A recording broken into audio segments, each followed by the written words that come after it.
Welcome back to class. In this session, we're going to look at the major themes in chapters 28 and 29 of Jürgen's The Prize. As I mentioned in the last class session, these chapters can get a little bit choppy and confusing because he's jumping from theme to theme in each subsection, and so we're not so interested in outlining the chapters in these sessions, but rather looking at each theme in turn. And so in the previous class session, we looked at the extraordinary increase in the consumption and production of oil and oil-based energy in the post-World War II period, and a whole series of inventions and innovations and products and new applications for oil that dramatically changed the lifestyles and the life chances, not just of Americans, but of people all around the globe. In this class session, we're going to look at the theme of the politics of nationalization.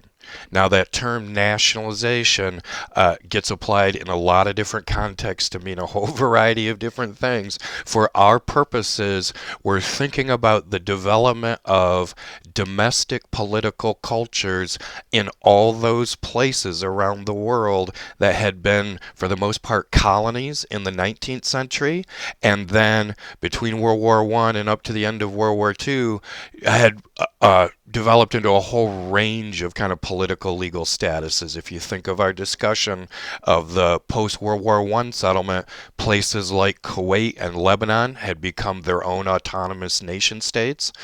Their next door neighbors, Syria and Iraq, were put under those League of Nations mandates. And yet other places like the Dutch East Indies or India still essentially had the same legal status that they had had in the 19th century.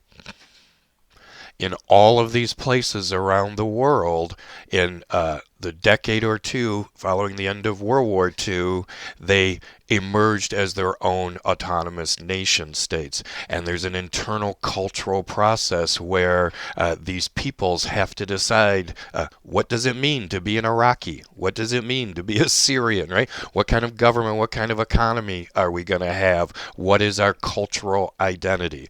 And that's both going to be extraordinarily diverse, right? Each country has its own unique story of the nature of its relationship to the colonizing power, the kind of different groups, communities within those territorial boundaries, the different ethnicities and whatnot, and tribes and family lineages that were all being kind of thrown together into one administrative kind of unit for the purposes of international relations, right? So it's an extraordinarily diverse story, but we're going to see common themes, right? One of the most popular things you can do if you live in one of these places, if you want to be a politician and be supported and get votes, right, from the voters, one of the most popular things you can do is be hostile towards the country that had colonized you. Right? This kind of anti-imperial sentiment, as we've talked about. And this is going to directly impact the ability of Western oil companies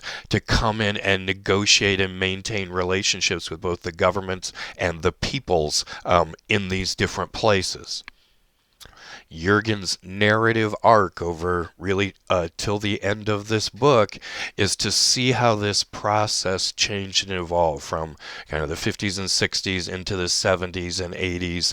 And so we're going to track this idea of how the politics of nationalization is changing. You're going to see kind of different imagery and iconography of what authority is in each of these places. King Faisal in Saudi Arabia has a very different image of himself as why he is the ruler and what makes his rule legitimate, etc., than the Shah of Iran does. And we're going to see that, both the variations from country to country and also the variations over time. In terms of the nationalization of oil, the story really begins with the Latin American countries, Venezuela and Mexico, in the 1920s and the 1930s. Jürgen just sort of makes offhand references to Mexico and Venezuela in the chapters we're reading. He spent more time talking about Mexico, especially in several of the chapters that I did not assign, those chapters leading up to World War II. So he does spend more time on it in other parts of the text if you want to go look at those sections.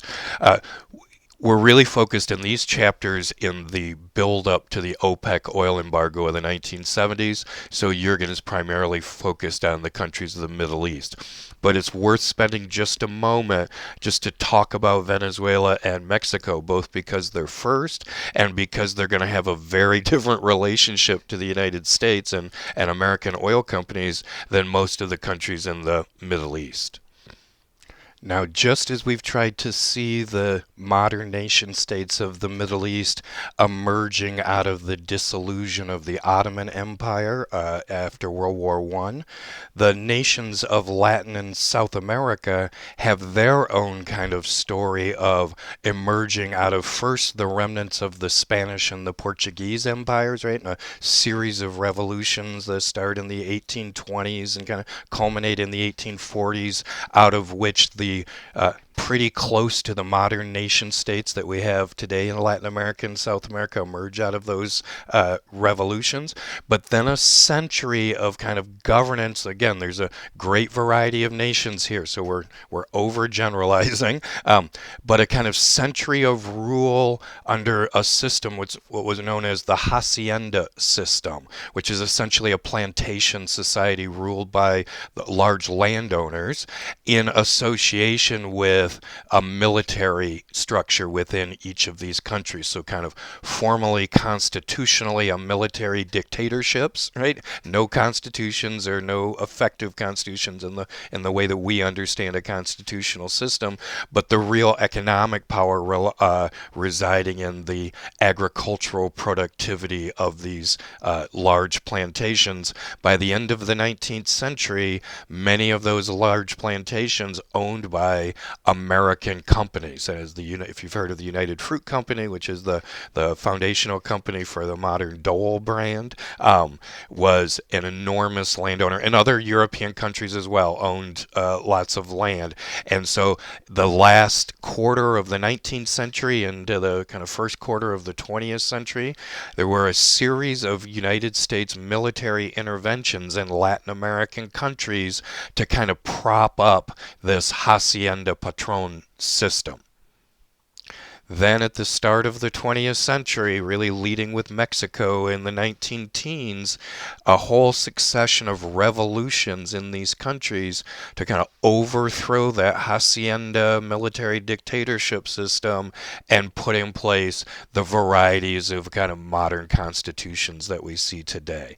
And so the story of Mexico is a story of really a civil war in the 19 teens, where a bunch of different regional factions emerge to try to overthrow the dictatorship of General Porfirio Diaz. You may be familiar with the story of Diaz. That's going to culminate in the success of the revolution in 1920 and a new modern Mexican constitution and the birth of the PRM, the Revolutionary Party of Mexico. Right, that's the kind of coalition of forces that came together to get rid of the military dictatorship, but is essentially going to form a one-party state really up to the modern day. There have been only a handful of political parties that have won majorities in the presidency in Mexico that were not members of the PRM since 1920.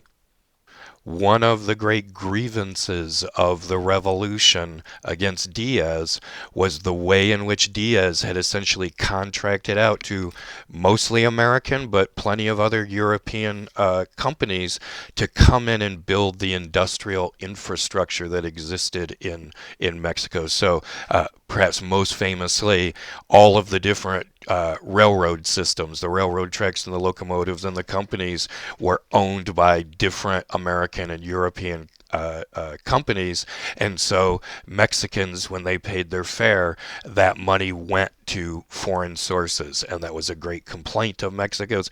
It was a very common way for European powers to kind of come in and take control of a place without formally colonizing it, and it happens all over the world, but with a special intensity in Mexico. So one of the kind of platforms of the PRM when it comes to power is we're going to seize back Mexico for Mexicans, right? We're going to take back our railroads, we're going to take back our water systems and our gas pipelines and oil wells and whatnot. And that culminates in 1938 under President Lázaro Cárdenas when the Mexican government passes a law expropriating all foreign companies, foreign oil companies' infrastructure in Mexico. So when we talk about what nationalization means, it means different things in different countries in terms of what legal change, what contractual rights it takes from the Western companies. And we're going to see, particularly in the Middle East, different countries have, sometimes it's just renegotiating the contract with the Western company, and the home country, the domestic country, is going to get a larger share of the profits. The most radical form of nationalization is what we call expropriation. And that's literally Texaco came in and they spent tens or hundreds of millions of dollars building all these oil wells, building roads and pipelines to transport the oil. And the Mexican government passes a law that says, hey, Texaco, we know you spent tens of millions of dollars building all this stuff. You no longer own it. The Mexican government now owns that. So that's literally, theft of property. It's something that you had previously given that company the legal right to come in and do this. The company had a title of ownership under the previous government, and now the new government says that title of ownership is no longer valid. We assert ownership over. Right? So that's the most radical and extreme form of nationalization.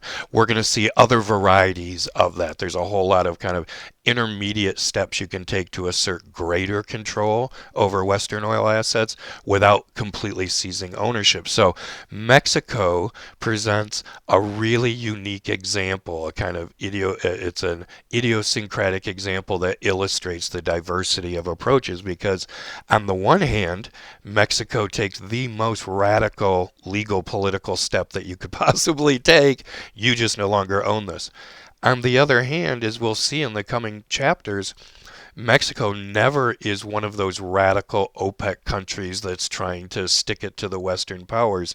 You'll see over and over and over again that Mexico hangs with, if you will, the United States, Canada, Britain, France, that is, the Western European countries in the geopolitics that we're going to talk about over the next few chapters. So on the one hand, Mexico did the most radical thing you can imagine a country doing to the Western oil companies. On the other hand, they largely stay aligned with the United States, and that's really the result of two overwhelming factors. One is the way in which the United States has exerted sort of political influence and oversight over the entire region of Latin America and South America from the beginning of the 19th century. If you're familiar with the Monroe Doctrine of the 1820s, the United States essentially declared early in the 19th century, you Europeans can go colonize the rest of the world, but Latin America and South America is our special sphere of influence, and anybody who comes over here can expect to be met with American military, might. And that was true all through the 19th century. So the United States has a very special, it's not a direct colonization, but it is a kind of protection and control. Right? And it's very different than the way the Europeans worked in Asia and Africa and the Near East. So Mexico is always limited in what it can do in distancing itself and being hostile to the United States. The other really important factor here is because Mexico is geographically adjacent to the United States, an enormous part of its infrastructure was already integrated into the United States oil infrastructure. That is to say, the great majority of that Texaco pumped oil in the from 1900 up through the 1930s especially, was ending up in the refineries along the Gulf Coast. That is, those Texaco ships were just taking them across the Caribbean and taking the oil across the Caribbean and unloading in Shreveport. And so all of that infrastructure is really one large system. And that also limited the ability of Mexico to be sort of politically hostile to the United States in the way that we're going to see the Middle Eastern countries became aggressively hostile to the European powers and ultimately the United States. So uh, Latin America is its own unique story that we're not devoting nearly enough time to in this class, but it just illustrates the diversity of the politics of nationalization. Let's turn now and look at several of the countries that Jürgen spends more time on in these chapters. Iran is probably the most important country to understand if we're going to get our arms around Jürgen's narrative. Iran is going to transform itself first from being a kind of British puppet state or client state in the interwar period. It's going to emerge as the United States' closest ally in the region under the Shah all through the 50s, 60s, and into the 70s. And then there will be a revolution in Iran and the rise of a Shia Islamic government under the Ayatollah Khomeini, and Iran will become the United States' most hostile enemy in the region by the end of this story. So Iran is really a central figure. If you remember where we left off the story of Iran in the earlier class session, in the post-World War II period, Britain was most desirous of maintaining its control or its influence in Iran and Iraq. Britain is greatly weakened at the end of the war, so they have to recruit those American companies, especially Exxon and Mobil, to come in as kind of economic partners in both of those countries, but they want to maintain their kind of political influence, if you will. So Iran had established itself constitutionally on the British model. That is, they had this guy, the Shah, who was sort of the equivalent of the British king, and they also established a national legislature with a prime minister and a kind of proper parliamentary system. That system or that model quickly came undone under the prime ministership of Mohammad Mossadegh, who was popularly elected in 1951 on a campaign of, we're getting ripped off by the British oil companies. The Britain is an imperial, still being an imperial power over us, and what we need to do is nationalize Iranian oil. We need to demand that the Iranian people own the oil that is beneath their soil, and therefore the Western companies are going to have to renegotiate with us and redistribute the profits from that oil more equitably, more fairly. So there is this question. Mossadegh is not an advocate for expropriation in the way that the Mexican Revolutionary Party of Mexico was for outright expropriation. He's making a kind of political principle or a principle about Iranian sovereignty, and he's definitely a guy on the left. That is to say, he's a kind of social democrat liberal. He wants to use those tax dollars or those oil profits to build roads and build schools and build water treatment plants and sewerage facilities. That is to say, to elevate Iranians' lifestyles and standard of living to the equivalent of Western Europe, and that's really his focus. So there's always this question about to what extent are these advocates for nationalization really communists who are in the back pocket of the Soviets, right? And they're just Soviet agents trying to draw Iran or whatever country it is into that's very much the way the Americans tend to view this stuff. So Mossadegh is elected in 1951. He introduces a nationalization bill which passes the Iranian legislature, and the British government comes to the American government and essentially says, we cannot allow this bill to pass. If we allow them to nationalize their oil, we'll lose all control and they're going to get drawn into the Soviet orbit, etc., etc. So the British Secret Service, MI5, you may be familiar with it, and the American precursor of our, today we have the CIA, it was called the OSS, and the decade or so after World War II, conducted a covert operation in Iran. They essentially went into the major cities of Iran with suitcases of money, passed out, paid people to go out and protest and riot against Mossadegh and the nationalization law. And what that led to is kind of civil unrest that then they encouraged the Shah to declare martial law to impose, to prevent the outbreaks of violence and to arrest Mossadegh. And so you see in the picture in the lower right on your screen, well, the two pictures on the right hand side, Mossadegh was the prime minister and on the cover of Time magazine there in his suit and tie. And in the lower picture, that's Mossadegh being put on trial for treason against the Iranian nation. He is going to be convicted, thrown in jail, and he dies in jail soon after. That he died of natural causes is perfectly plausible. I think we think that he probably caught tuberculosis or something like it in jail, got sick, and died within a few years of being convicted. So here you see a kind of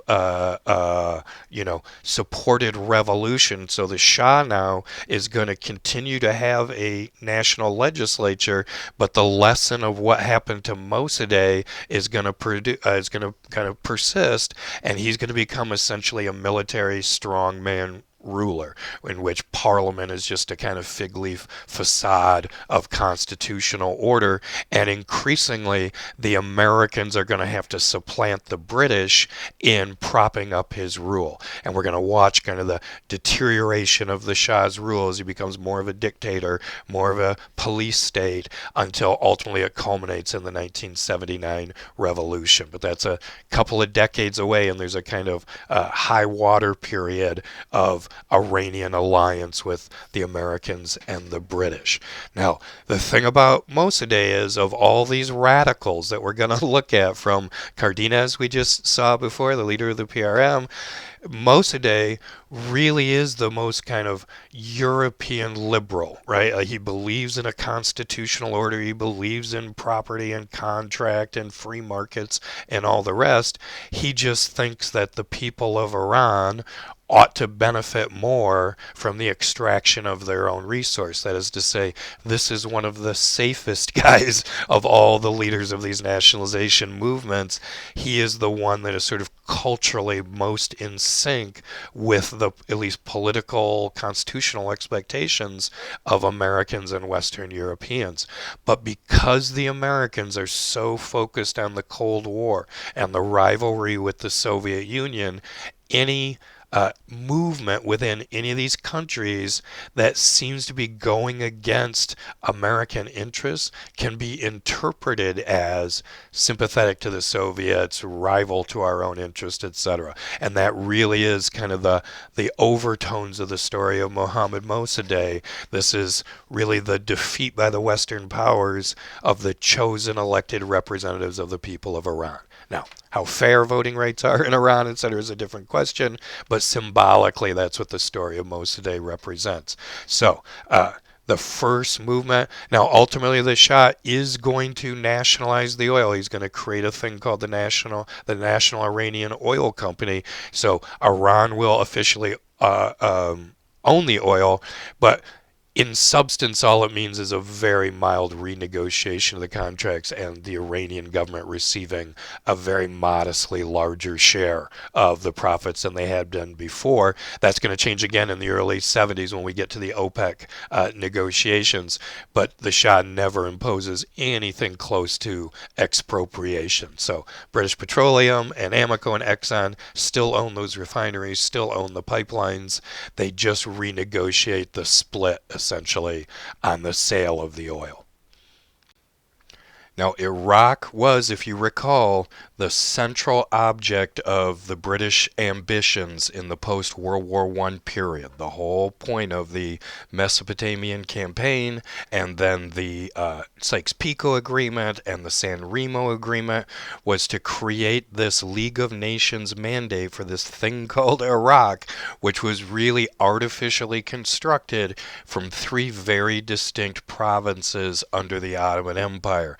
the lower southern, the Basra area, the central area around Baghdad, and the northern area around Mosul. Well, if you remember our discussion, what the British wanted to accomplish was to be able to get from the headwaters of the Persian Gulf up to the oil resources in northern Iraq around Mosul, and to be able to construct transportation routes to get that oil out to the Persian Gulf.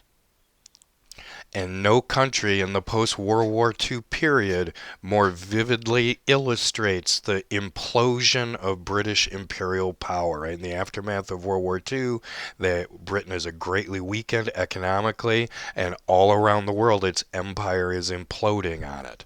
And Iraq is the most dramatic kind of case study of that here in the countries that we're looking at. So if you recall, that rivalry between the House of Saud and the Hashemite family for the kind of political control of the different countries that were being created. And if you look on your screen on the left-hand side, King Faisal Hashem, that's the grandson of that first King Hashem, who initially the British put on the throne of Syria, and the Syrians revolted against him almost immediately, and so the British then said, well, okay, you can then be the king of Iraq. And we now come by the post-World War II period to that guy's grandson, King Faisal Hashem. He's actually the second, because his dad had a different first name. I can't recall at the moment. And so no country in the Middle East more clearly illustrates British imperial control, right? King Hashem, King Faisal, his government really only effectively controls the major cities and the transportation routes to the oil fields, and only because there are British troops stationed in all of those locations to protect those routes. In other words, it really is a hostile occupying government for most of this period. That's all going to come to an end in 1958. A group of Iraqi generals under the leadership of this guy you see in the middle of your screen, General Abda al-Karam Qasim, they're going to rise up and overthrow King Hashem. They're going to assassinate him. They're going to beat the heck out of his body and tie him to the back of a car bumper and drag him through his body through the streets of Baghdad as crowds of Iraqis come out and chant and cheer and throw rocks at the body. And ultimately they're going to string the body up by its ankle from a lamppost in downtown Baghdad and broadcast it on national TV in Iraq in 1958. And this is the Iraqi Revolution against British imperial authority. It's one of the most violent, dramatic overturning of any of these governments that got created in the post-World War I period. And now Qasim himself, there's not a particular political ideology behind his rule. It's really a kind of clique of generals, and he's the leader of this clique of generals. It's a kind of imposition of martial law, of military rule for the sake of maintaining peace. It's only going to last about 5 years, and then Qasim himself gets assassinated, and there's a period of kind of civil war unrest where there's no effective government. In fact, calling it a civil war kind of exaggerates the organization of the sides. It's really tribal street gangs in the major cities fighting street battles all throughout Iraq. The country and the oil production essentially shuts down through this whole period. Out of that chaos is going to emerge the Iraq Ba'ath Party, first under this guy Ahmed Hassan al-Bakr, and then ultimately you are probably familiar with the character of Saddam Hussein. Now, Ba'athism is a political ideology, and it has its roots in Syria with a guy named Michel Aflaq in the 1940s and the 1950s. You really want to think about Ba'athism. This is kind of an overgeneralization, but the easy way to think of it is a kind of Arab version of European fascism, right? This is essentially Nazism rewritten for an Arabic culture. In Baathism, the party is everything. Everybody belongs to the party. Everybody submits to the party. Even the government is subservient to the party. It's a one-party state, right? So it's a complete authoritarian system. And it's very popular in Syria. Most of the varieties of Syrian political parties are sort of competing Ba'athist parties. And in Iraq, it's going to emerge under this character. Bakr is kind of the diplomat, the spokesperson, but this whole time Saddam Hussein is kind of the enforcer behind the scenes. He runs the secret police, and he's the one that abducts people and tortures people. And finally, in 1979, Hussein is going to assassinate al-Bakr and establish it a one-party and a one-ruler state. Saddam Hussein is kind of the voice of the Ba'ath Party. So Iraq experiences really 3 decades of just chaos and turmoil and internal unrest. The process of nationalization, the nationalization of their oil reserves then, is really timed not so much as a kind of marker of the ideology of the ruling clique, right? It's not more or less communist in the way that goes, but it just reflects the chaos of the period and the attempt to try to secure, essentially to maintain oil production amidst all of this violence and unrest. So when the generals take over after they assassinate Hashim, they pass what Jurgen refers to as Public Law 80, which simply says Iraqi oil reserves are the property of the Iraqi people. It's not until 1964 that the Iraq National Oil Company is established, and we'll talk more about Iraq when we get to the OPEC negotiations of 1971, but it's not until 1971 that they essentially expropriate, that is, fully seize control and ownership of all the different oil infrastructure that the European countries, British and American companies have created there. Now, what's ironic about this, of course, is we saw when we're discussing Iran previously, you have a guy Mossadegh who really is a kind of liberal Democrat. He's very much in the Western European parliamentary system mode, but the Americans perceive him as a Soviet agent, right? Or at the very least an asset through his own impulses is going to draw Iran into the Soviet orbit. What is the irony here is that there are probably nobody, maybe the King Saud and the Wahhabis in Saudi Arabia, but nobody is less communist than Baathists, right? Baathists are fascists. They're Nazis. The Nazis hated the communists, right? So in their political ideology, Baathism is very different than communism.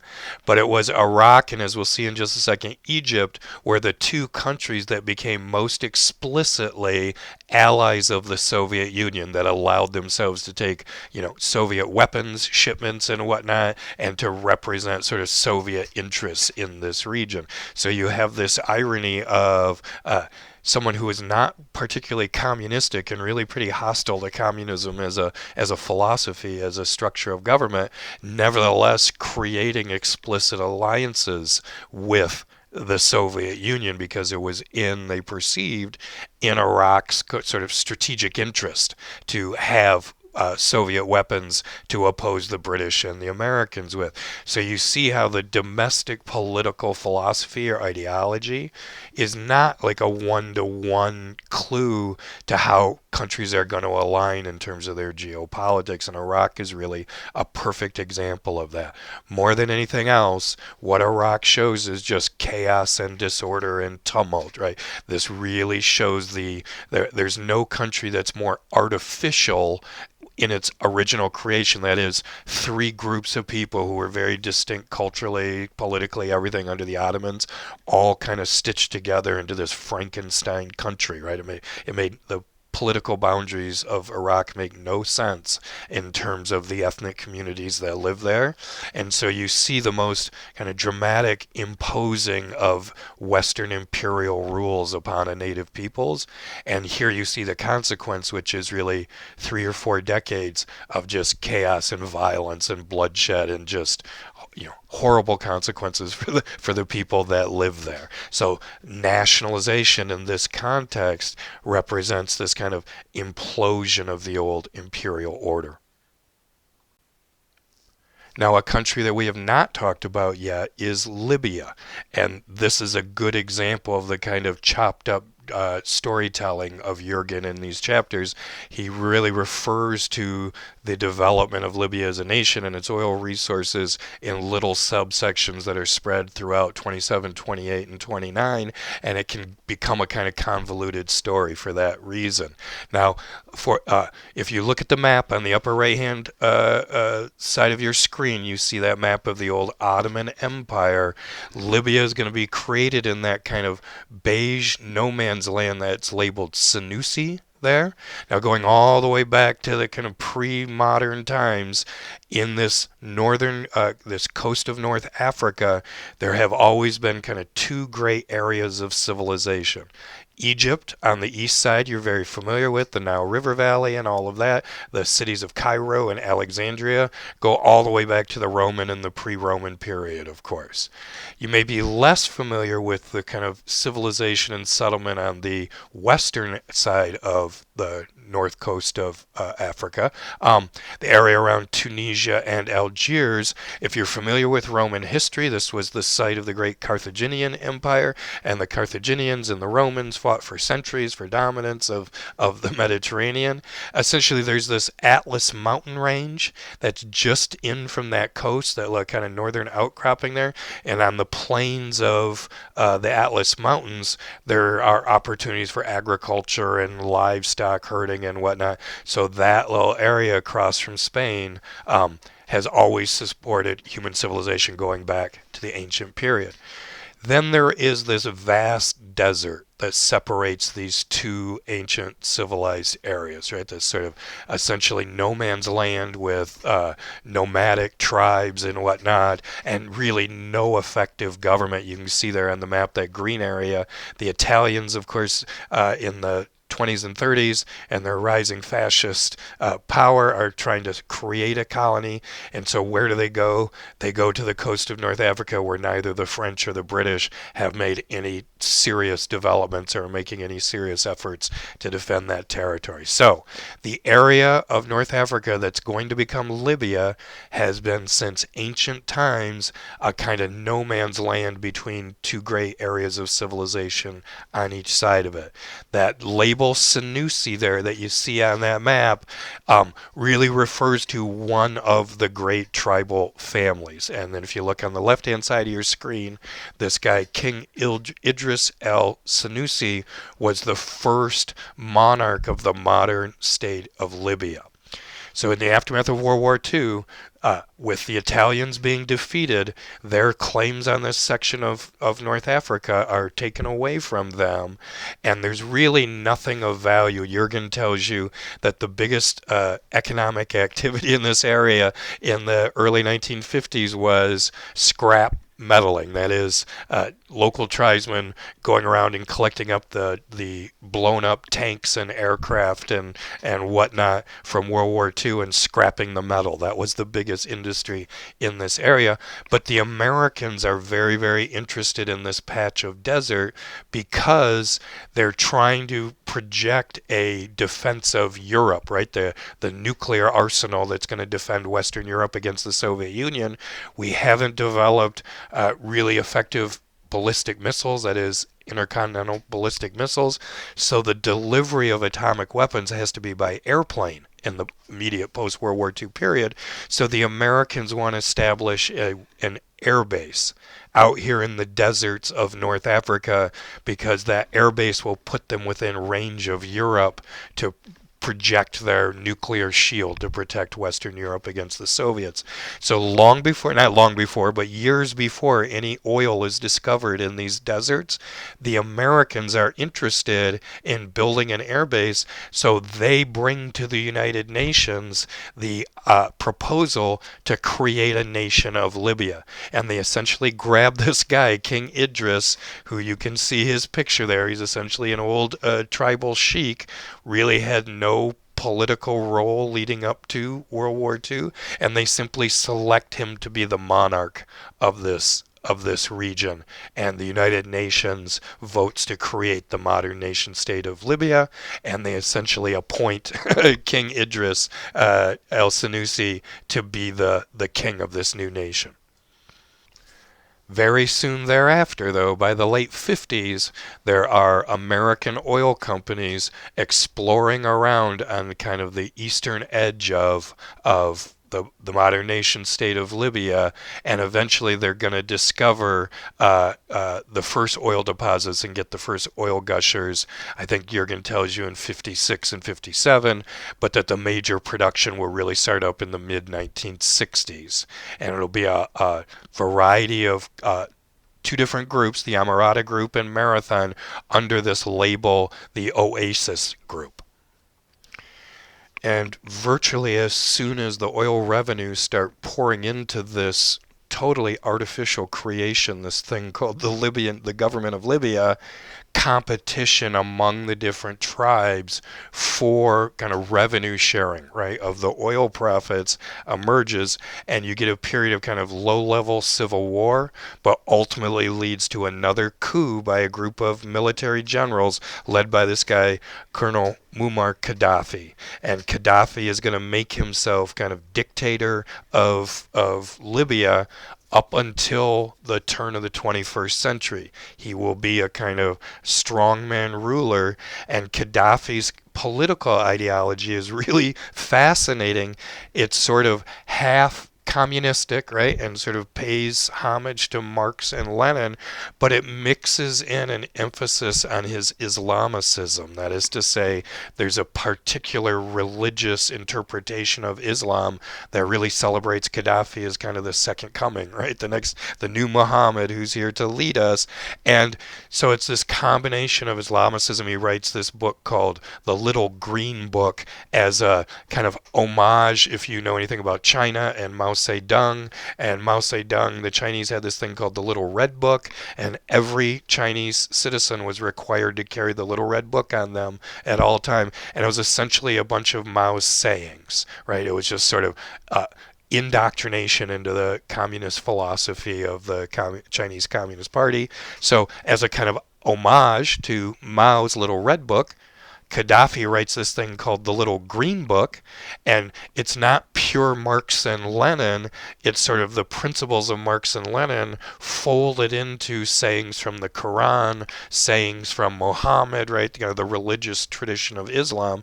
So Libya becomes this really strange place where it's sort of Marxist communist, it's sort of Islamicist, but it's more than anything a kind of bizarre cult of personality around Muammar Gaddafi, not unlike if you're familiar with North Korea and the Jong-un family and their kind of cult of personality rule. So it becomes a really strange place, Libya, and Jurgen's going to tell you a series of stories of just what a thug Gaddafi is, that he physically threatens the oil executives when they're in contract negotiations with them, that it's this own revolutionary state. Gaddafi is going to become one of the major supporters of kind of revolutionary activity throughout Africa and Latin America. He'll use his oil profits to buy guns and arms and whatnot for revolutionary groups all throughout Africa.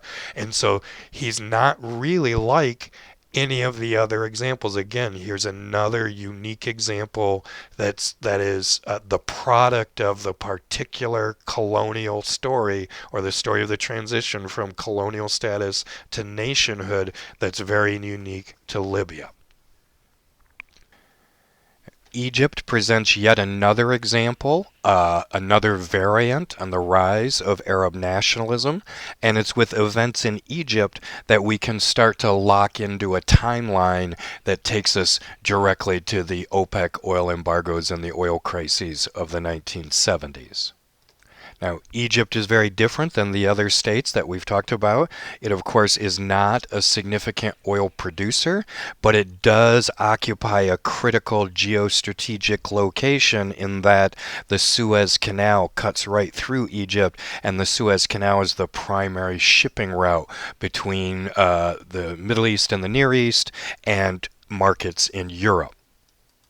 Now, in a kind of analogous way that the Saudis have a kind of claim to prominence in leading the Arab peoples, because the sacred holy sites of Mecca and Medina are inside of Saudi Arabia, and so that sort of makes the Saudis the defenders of Islam and the defenders of Orthodoxy.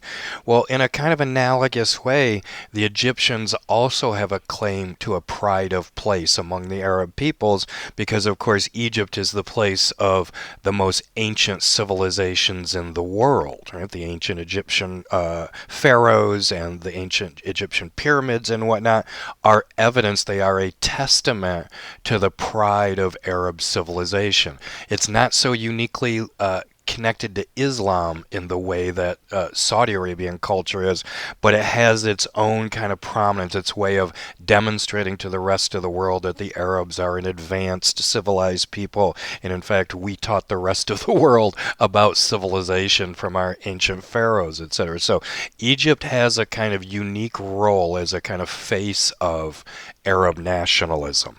Now, the British are the primary imperial power in Egypt, and they have been from the early 19th century.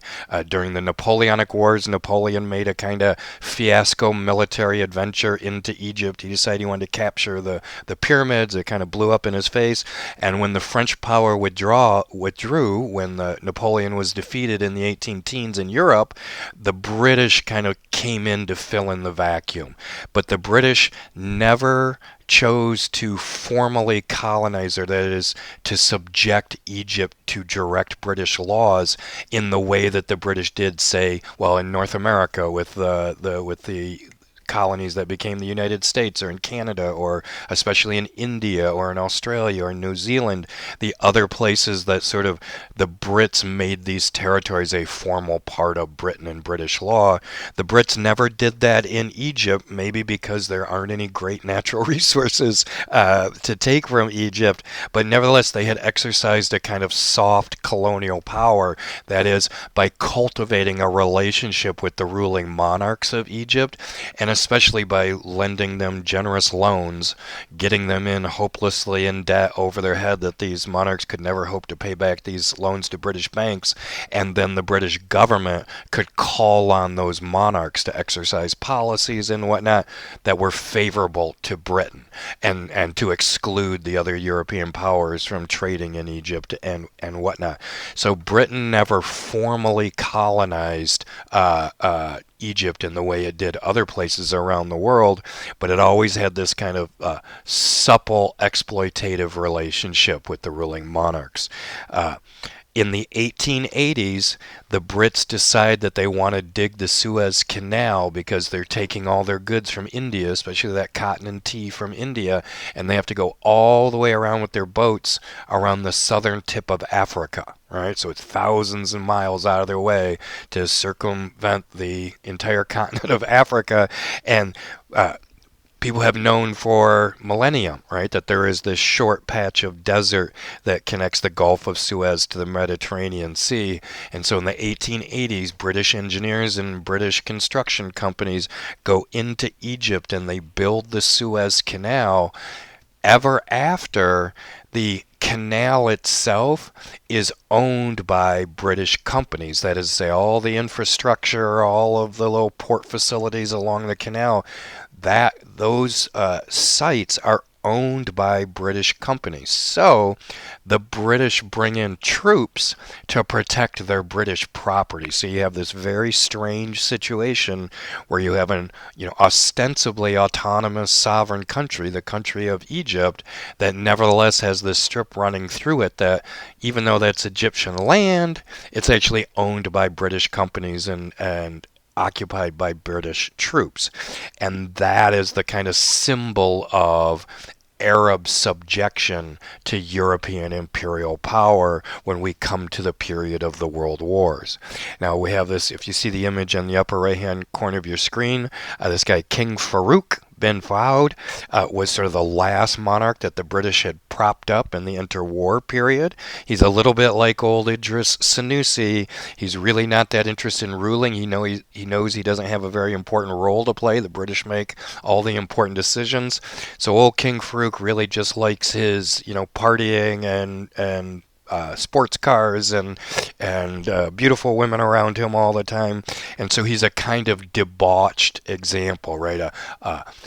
An Arab ruler who has clearly been bought out by and debauched and demoralized by his kind of puppet relationship to the British imperial power. He's a clear emblem of the corruption and the degeneracy, if you will, of European imperial rule. In 1952, a group of Egyptian generals and military leaders form a kind of coup and kick King Farouk out of his throne. They didn't have to do too much. It wasn't a violent revolution or anything. King Farouk had long been living in Britain. Right? It had been years since he had even had a residence in Egypt or spent much time there. And so the military essentially takes over control of the government. There's a period of martial law, kind of military rule for a few years, and then among this group of generals, one guy emerges, this guy Gamal Nasser. And Nasser is going to be the most famous Arab nationalist, the guy who's standing up and giving pride to the Arab peoples and kicking the Europeans out, their imperial rule and their attempt to subjugate us.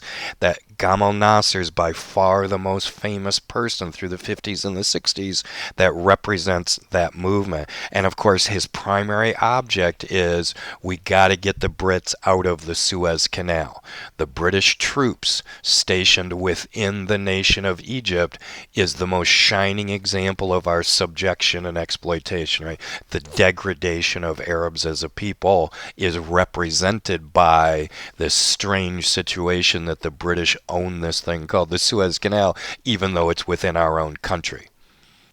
In 1956, during this transition of power, the British decide that they want to seize the canal back, right? So during this period of martial law, military rule, the generals have kicked the British out and stationed Egyptian troops there, and the British decide that we're going to invade the Suez Canal zone in defense, think of this now, in defense of British property. From the British point of view, all of the pumping stations and the clears and the dredging, barges and all of that, that belonged to Britain. British companies owned that. And so when Nasser and his fellow generals took over control of the canal, they were essentially stealing British property, right? They were confiscating property that belonged to Brits, and by God, it was up to the Brits to come back and seize it back in defense of the British national honor. Now, here's the key thing about the Suez Canal. The Suez Canal crisis that emerges in 1956 that Jürgen discusses. The Brits knew that the Americans would be furious with them for attempting this intervention. So the British do not tell the Americans what they're going to do. They keep the Americans in the dark. Eisenhower is furious when he finds out that the British are parachuting into the Suez Canal zone. Rather, the British ally with the French, and especially with the Israelis. And the Israelis are going to carry the brunt of the military operation. That is, it's Israeli tanks and Israeli artillery and Israeli jets that are giving cover to those British paratroopers that are landing in the Suez Canal zone, and sort of the British soldiers are going to appear on TV in the newsreels as the agent carrying out this act, reclaiming British property, but in fact it's Israeli military power on the ground across the Sinai Peninsula that's really going to be the muscle that's going to allow this operation to work.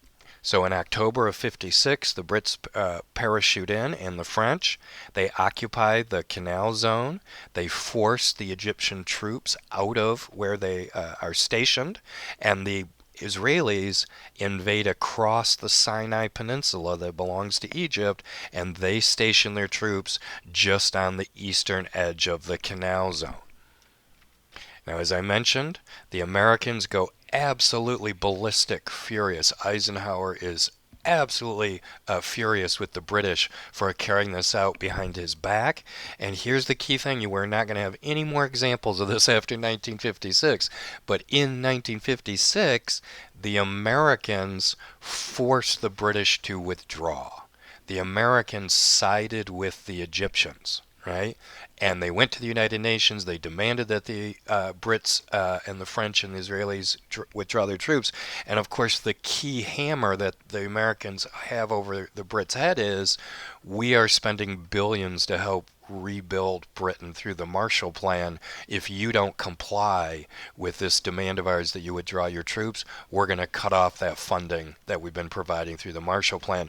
Well, cutting off American aid to the British economy at this point would have been absolutely crippling to the Brits. It would have instantly sent them into a recession, if not a depression. So the Brits are compelled to respond, and they are humiliated in the Americans sort of tugging on the puppet strings. And after a couple of months, it might not even been 2 months, 4 to 6 weeks, I think, the Brits have to bring in their warships, put their troops on the ships, and take them back to Britain and return the canal to Egypt.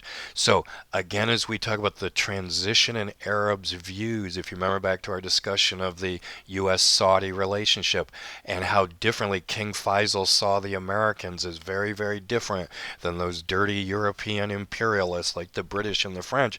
Well, the Suez Crisis is the premier example of that, right? The Americans come in on the side of the Arab nationalists and oppose to the European imperial powers, and they have forced those imperial powers to withdraw their troops.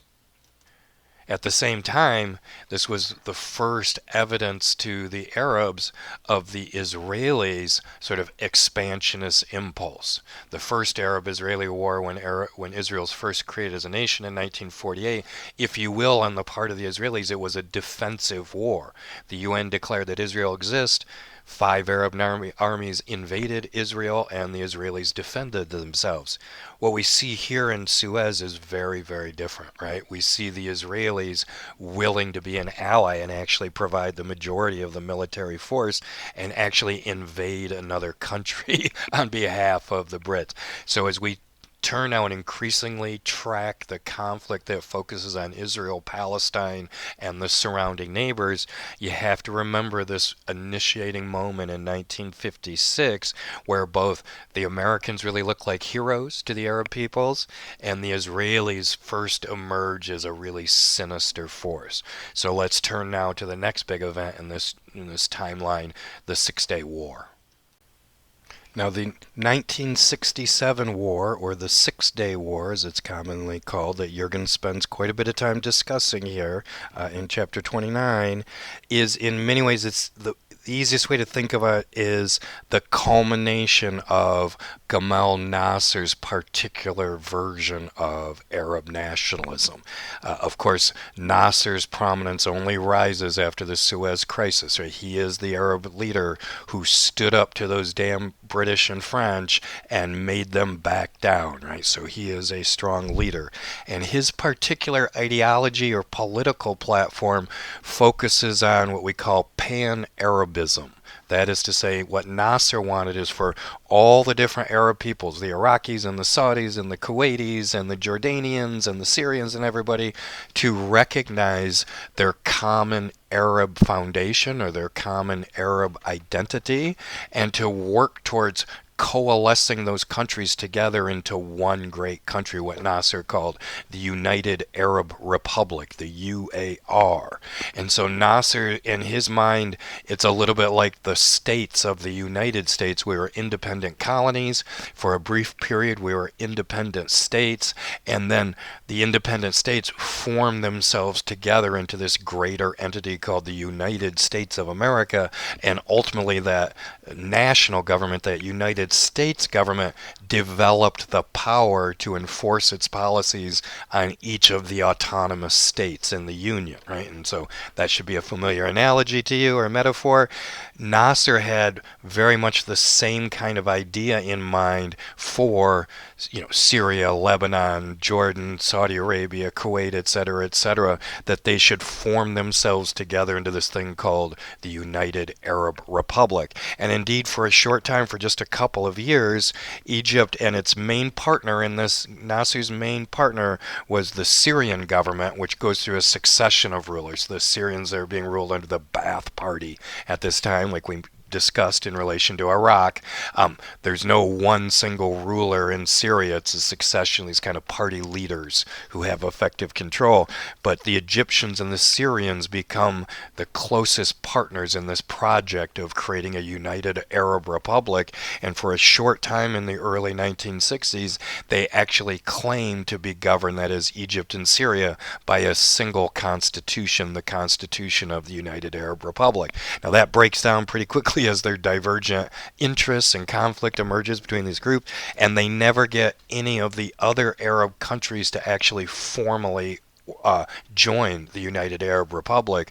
But this idea of United Arab Republic is it's the most dominant or prominent idea of Arab nationalism in this period, and it's represented by Gamal Nasser, and he of course is famous because he won the Suez Crisis. So the increasing escalation of the Arab movement, or the increasing kind of intensification, if you will, of the Arab movement towards alliance and joining into a greater political entity, comes to focus on the state of Israel. What is the kind of giant cancerous sore kind of sitting in the middle of this golden dream of a united Arab Republic? Well, it's those damn Israelis occupying that territory and the American and the British defense of the Israelis. So through 1966, the rhetoric from the surrounding Arab countries, from Lebanon, Syria, Jordan, Saudi Arabia, and Egypt, is increasingly hostile towards the Israelis, right? And these Arab states have never acknowledged the UN creation of the State of Israel. They do not acknowledge that Israel is its own autonomous nation state that deserves to be recognized as such. But the political rhetoric around the UAR comes to focus on the evil of Israel's existence. So through 1966 and into 1967, there is increasing military buildup. That is, all these Arab countries start building more military bases along the border with Israel and stocking them with weapons and tanks and artillery and soldiers and everything else. Over the summer of 1967, it becomes increasingly obvious that they are intent on invading Israel. And this is the key, kind of the moral judgment, if you will, or the ethical judgment about who's right and who's wrong in the Six-Day War, really hinges on this sequence of events. So it's very clear that the Arabs are building up their armies and they are intent on invading Israel.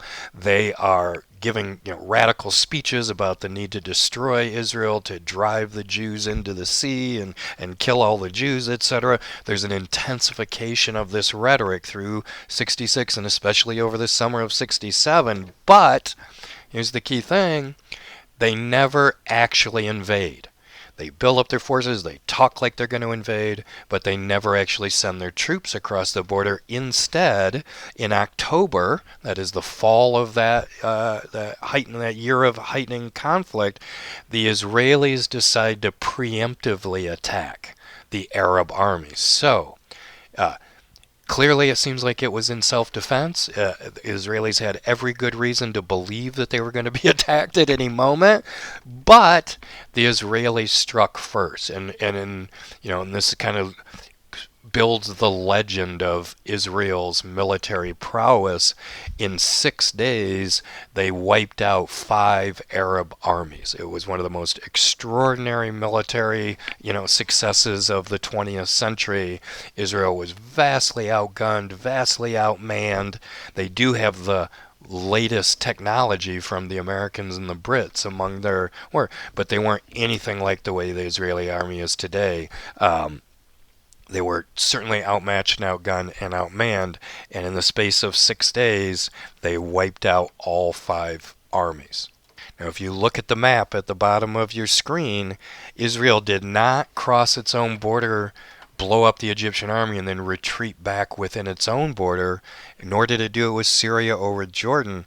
Israel invaded those countries and occupied the territory that it was able to take. So, if you see the map there, all of the Sinai Peninsula, which we were just talking about in relation to the Suez Crisis, the Israel troops go all the way up to the Suez Canal, and in fact, for a short time, go across the canal and occupy just a small patch of land actually on the west side of the canal. Ultimately, they're going to pull back and they're going to keep their troops right up to the canal zone. What's known as the West Bank, which is a kind of mountainous region that had belonged to Jordan. The Israelis invade, occupy, and don't withdraw their troops. And critically, up in the mountains of Lebanon and Syria, what are called the Golan Heights, the Israeli forces kick the Syrian army out of the Golan Heights and occupy it, and they don't give it back. So at the end of the war, Israel is in possession of more than its own original landmass. That is, they have more than doubled, right, the size of the state of Israel just by the land that they have seized from the Arabs. Now you can see the kind of endless arguments over the justice of this war, right? The Arabs say, you invaded us, you knocked out our armies, and you occupied our territories. And the Israelis say, quite rightly in response, we only did so because your invasion of us was imminent any day, and you're just mad that we carried off a successful sneak attack and were able to wipe out your armies even though you outgunned us, outmatched us. Now, the United Nations at the end of the war and through 68 or so is going to essentially hold a trial, a kind of hearings on the justice of this, and they have a resolution. I think it's UN Resolution 242. It's a very famous resolution. The United Nations demanded that Israel withdraw to its original pre-67 borders, and Israel simply refuses to comply with the United Nations demand. So you may, if you hear debates and whatnot, arguments on TV or whatnot about the Israel-Palestine conflict, you may hear references to the 1967 borders. Israel ought to return to its 1967 borders. That's a phrase you may hear. Well, what they're referring to is exactly this UN resolution that said that Israel should withdraw back to where borders were before the war happened. Now, of course, one of the major outcomes or consequences of the 6-day war is this is the first time that OPEC has organized the Organization of Petroleum Exporting Countries. The first OPEC members happened in the early 1960s, 60, 61, 62, and it follows very closely. You see Venezuela on the map there as kind of a thumb, which we haven't gotten to talk much about, but otherwise it ties very closely with this process of the building of the United Arab Republic. That is to say, if the United Arab Republic was a kind of political vision or a constitutional vision, OPEC was an economic vision of how the Arab countries could unite, join their power together, and create better conditions, better economic conditions for themselves vis-a-vis the consuming nations in the West. So they're sort of first organizing in the early 1960s around, hey, how are you guys getting ripped off on your contracts? Yeah, we're getting a crappy deal on our contracts. How could we join together as producing countries and force, British Petroleum and Texaco and Mobil and Exxon and whatnot? How can we force them to give us better contract terms by allying as producers? Well, that role is intimately bound up with the political vision of the autonomy and kind of the respectability of these independent Arab countries. There's a kind of economic side and a political side, and they come brought together here in 1967 in response to the Israel invasion of their neighboring Arab countries. Now, this is a critical moment in Jürgen's narrative. It's really important for you to understand the 1967 embargo fails. Just a few years later, we'll talk about in the next class session, the 1973, there's going to be another Arab-Israeli war, and in response to that, the OPEC embargo is going to be very successful. That is to say, it's at least going to have a crippling effect on the American and the British economies, even if it doesn't deter Israeli aggression. But it fails here in 67, and the reason is really important in Jurgen's narrative. There is still, we're in the last years of there being surplus oil in the global markets, right? We're going to pass a critical juncture, what Jurgen refers to as the hinge years in the early 1970s, and that means the global market's going to be very different in 73. So the different outcomes of these OPEC actions between 67 and 73, as Jurgen presents it to us, allows us to very precisely time when the hinge years occurred, right? They occurred between 67 and 73. How do we know that? Because OPEC tried to impose an embargo in 67 and it failed. They tried again in 73 and it worked. And the difference in those outcomes testifies to the tightening of the global oil supply. And we'll talk about that much more in the coming class sessions. But the immediate outcome here, or I should say the intermediate outcome here between these two great embargoes are these successful OPEC negotiations that Jurgen spends quite a bit of time on here in chapter 29. Now, it's ultimately going to break down into two groups, kind of the radicals and the conservatives, that ultimately have negotiations in two different cities, in Tehran, in Iran, and in Tripoli, in Libya. Now the Iranians, now this may be strange for those of you who are familiar with Iran from our current day media reports about Iran, but of course why is Iran the leader here of the conservatives? Because it's ruled by the Shah, who's been in the pocket of the British, right, for the last half a century or more. And so the Iranians and the Saudis are the most conservative side of OPEC, and then you've got this crazy Muammar Gaddafi, right, and the Iraqis who have just overthrown their British King Faisal. The radicals then are organizing in Tripoli. And Jurgen does a great job of telling the story, essentially how these two different groups get the Western oil companies ping-ponging back between each group, and each time one group gets a concession, the other group demands just a little bit more. And when that group gets a little bit more, the first group demands now a little bit more. And Jurgen refers to this as leapfrogging negotiations. Right? And he's going to go through a whole series of kind of steps, week by week in the negotiations, as they essentially have the Western oil companies over a barrel, and they succeed in dramatically changing the contract terms. And that's what he spends a lot of time on here in chapter 29. We'll come back to that when we get to the 73 oil embargo. But before we get to the moment when everything blows up, right, which is essentially in 1973 and the decade following, Jurgen really wants to leave us here in chapter 9 with the sense that the Western powers, the Western governments, the Western oil companies are more or less succeeding in keeping this post-World War II settlement patched together, right? With duct tape and baling wire and band-aids here and there, they're managing to keep this thing going. It's sort of the last desperate moments of the former system before it collapses in on itself. And that's represented by these OPEC negotiations. The Western companies do succeed in satisfying the demands of the OPEC countries, even if they're not going to make as much profits as they were before. They manage to keep the old system in place, and no kind of element of chapter 29 better illustrates this than Jurgen's description of the Nixon doctrine, what he calls the twin pillars. And what this refers to is a policy by Richard Nixon to place increasing American reliance on two allies in the region, Iran and Saudi Arabia. Now, if you're at all familiar with, follow the news today, this should strike you as very strange, because Iran and Saudi Arabia are the two great rivals, the two great enemies within the Middle East, and they're constantly fighting proxy wars against each other and all the other countries of the Middle East. But of course, that's the Iran of the post-1979 Islamic Revolution.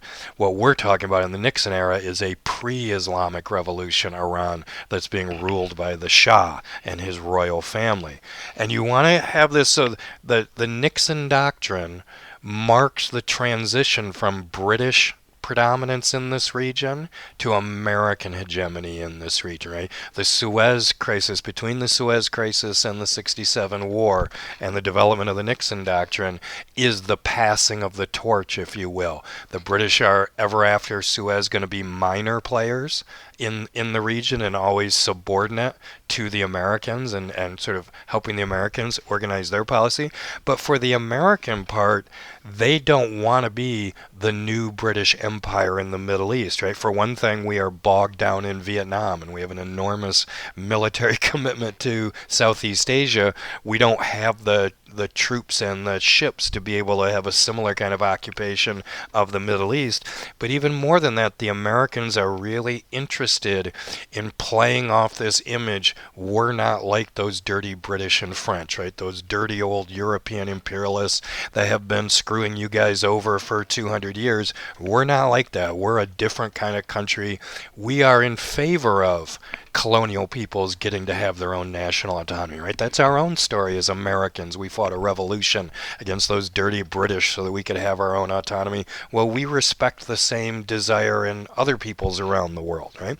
So it's that desire of the Americans to sustain that image which leads them to this policy of enforcing American policy through proxies rather than directly with American troops itself.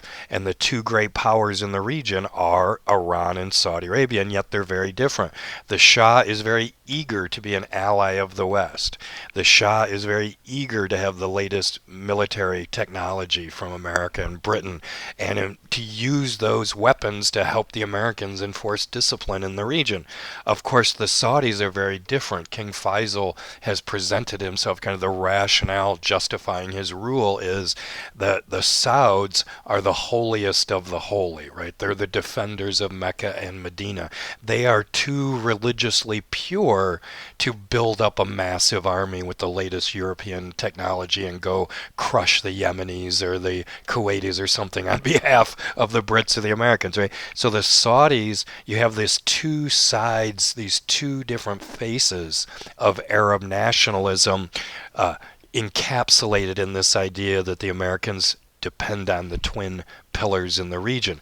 Now, this is a critical milestone, and we're going to see just 10 years later, the Americans are going to evolve again into what we're going to call the Carter Doctrine, and we'll come to that. But the Carter Doctrine is going to promise direct military intervention to defend American interests in the region.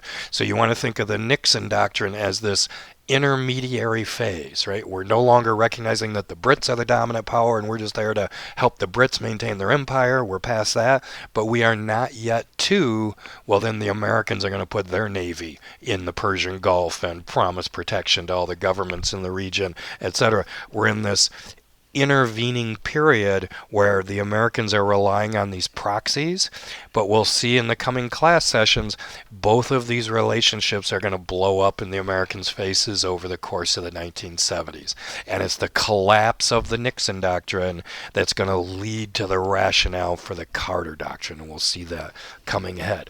What we want to see here at the end of chapter 28 and 29 is this kind of desperate scramble by the Western powers to patch this system together to keep it running the way it's been going for 20 years because it has been so enormously productive of cheap oil for the American and European consumers. So we want to turn in the next class session, before we continue with politics, we'll take a little break from politics in the next class session and turn to the economic adjustment of the Western powers to this newfound authority of OPEC.